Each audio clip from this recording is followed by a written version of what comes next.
আল্লাহ তাআলাকে গালি দিয়া, এই গালিগুলো আমার এই মসজিদে এখন উচ্চারণ করা সম্ভব না, যে এত খারাপ একটা গালি দিচ্ছে।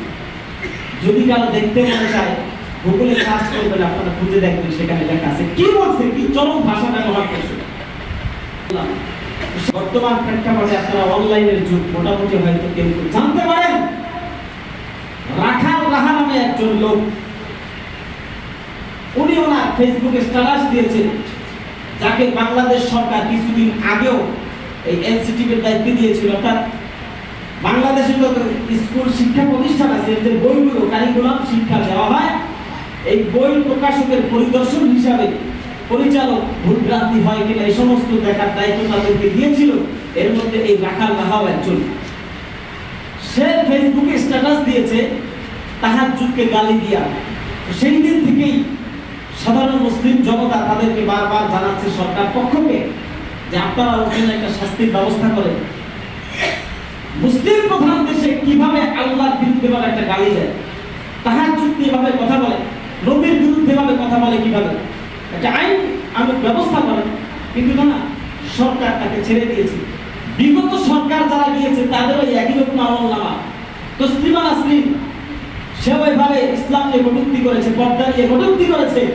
যখন মুসলিম জনতা এভাবে তাদের বিরুদ্ধে দাঁড়াইছে, সুন্দর করে বধূ সাজাইয়া অপর দেশে পাঠাই দিয়েছে, সিকিউরিটি দিয়া, কড়া সিকিউরিটি দিয়া।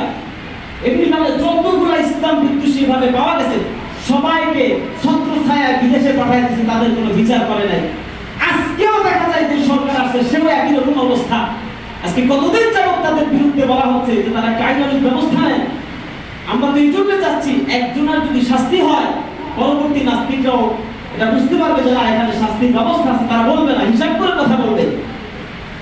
হ্যাঁ, বাংলাদেশে বাক স্বাধীনতা রাখতে হবে, গণতন্ত্রের বাক স্বাধীনতা আছে, তাই বলে কি অন্যের উপরে গালিগালাজ করে আপনি আপনার মত প্রকাশ করতে পারেন, তাই বলে কি আল্লাহ গালি দিয়া? আমি আপনাদেরকে বলবো, মুমিন হিসাবে যদি আপনার এই কথাটা শোনার পরে একটু কষ্ট না লাগে, তাহলে আপনি আমি ইমানদার হইতে পারলাম কিনা এই বিবেচনাটা করা দরকার।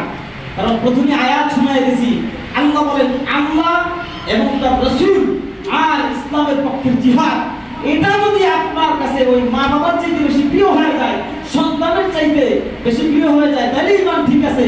আর যদি এর চাইতে সন্তান বেশি প্রিয় লাগে, মা বাবা বেশি প্রিয় লাগে, তাহলে ইমানের সমস্যা আছে। আল্লাহ বলছেন তোমাকে পাকড়াও করব, অপেক্ষা করো। এজন্য যখনই ইমানের কোনো ডাক আসবে, সবাই প্রস্তুত আছি তো আমার জন্য? ইনশাআল্লাহ ইমানের ক্ষেত্রে কোনো কম্প্রোমাইজ করা যাবে না, কোনো ছাড় নাই। আল্লাহ আমাদেরকে সহি বুঝার তৌফিক দান করুন। কোরআনুল কারীমের 10 নম্বর পারা, সূরাতুত তাওবা 24 নম্বর আয়াত।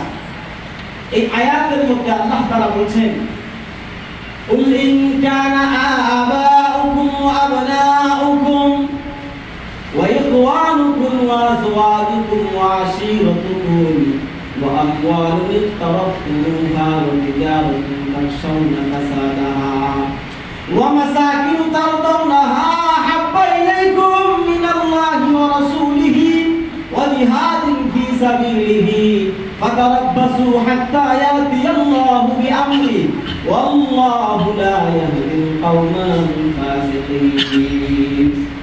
এই যে আয়াতটা এখানে আল্লাহ তাআলা বলছেন নবীকে, হে নবী আপনি বলে দেন সবাইকে একটু শোনায় দেন বিষয়টা কি। আল্লাহ এবং তার রাসূল এবং আল্লাহর রাস্তার জিহাদ, তিনটার কথা বলেছেন, খুব মনে রাখবেন। আল্লাহ, আল্লাহর রাসূল এবং আল্লাহর রাস্তার জিহাদ, এই তিনটা যদি কোনো মুমিনের অন্তরে তার সন্তান, মা বাবা, ব্যবসা প্রতিষ্ঠান, যত কিছু আছে, দল, নেতা, নেত্রী, যত কিছু আছে, সব কিছুর চাইতে বেশি প্রিয় না হয়, এই সব কিছুর চাইতে যদি আল্লাহ, আল্লাহ রাসূল আর জিহাদ আল্লাহর রাস্তা এটা বেশি প্রিয় না হয়, আপনি বলে দেন ফাতা রব্বাস করে অপেক্ষা করতে আমি ওরে গ্রাস করব। এখন আসেন আসল কথা। আয়াতের তর্জমা আপনাদেরকে বললাম,